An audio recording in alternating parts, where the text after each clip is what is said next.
Championships are more than just belts, they're the heartbeat of your universe mode. In this episode, we're diving into Title Booking 101.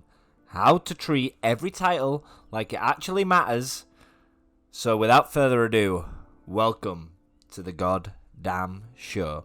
In segment 1, we're going to think about some things. So in segment 1, we're going to cover understanding each title's role in your universe mode.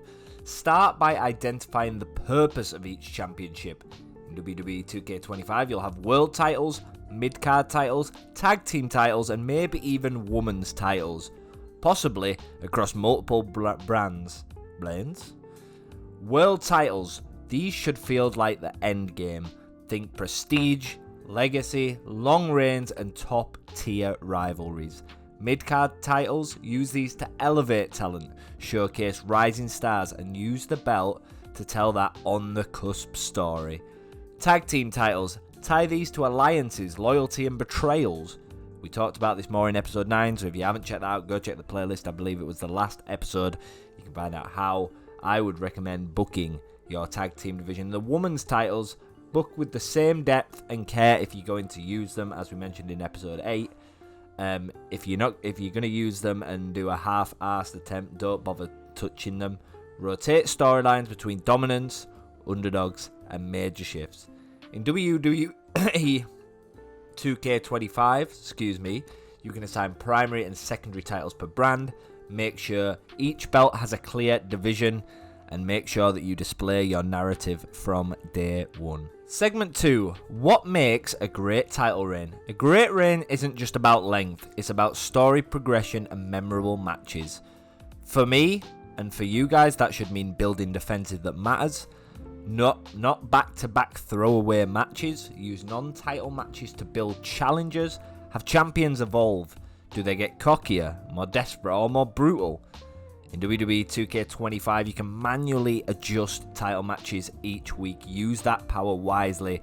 Build tension before each defense and make something have an aura of anticipation. Keep what people think as predictable, unpredictable. Segment 3, the chase versus the reign. Every belt tells two stories, in my eyes.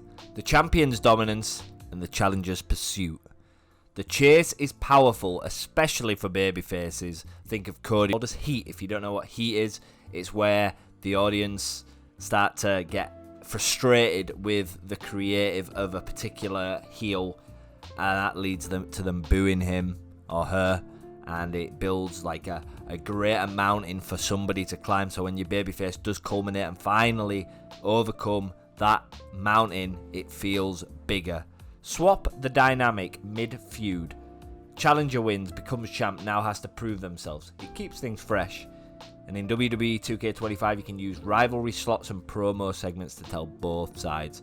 Cut promos hyping the chase.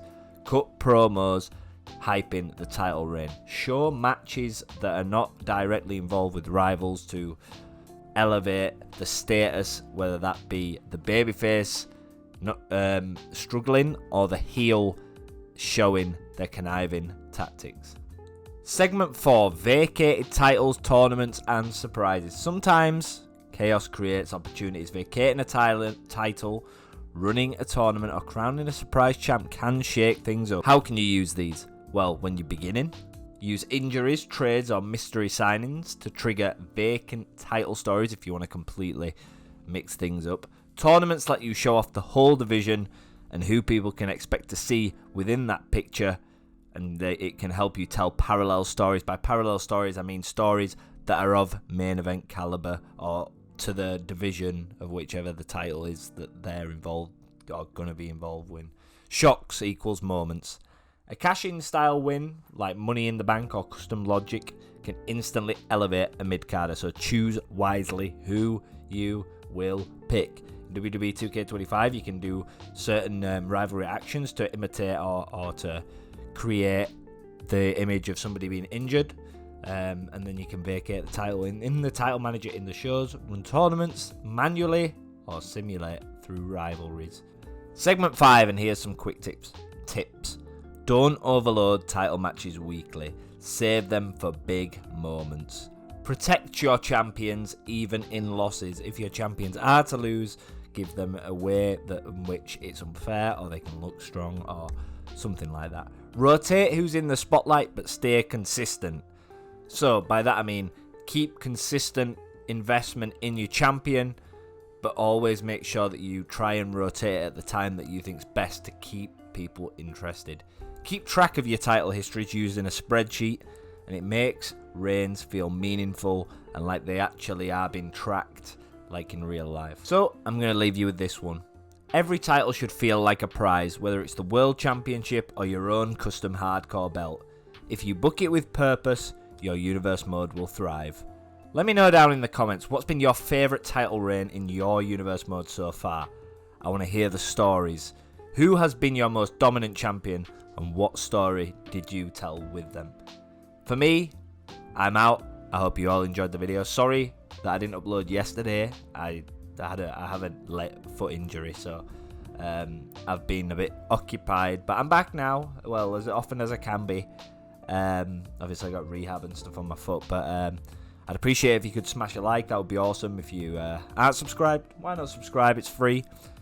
Keep up to date with all Universe Mode University. We are really deep in it. The playlist, of course, is available on the channel. If you want a link to the Discord, I'll link it in the description.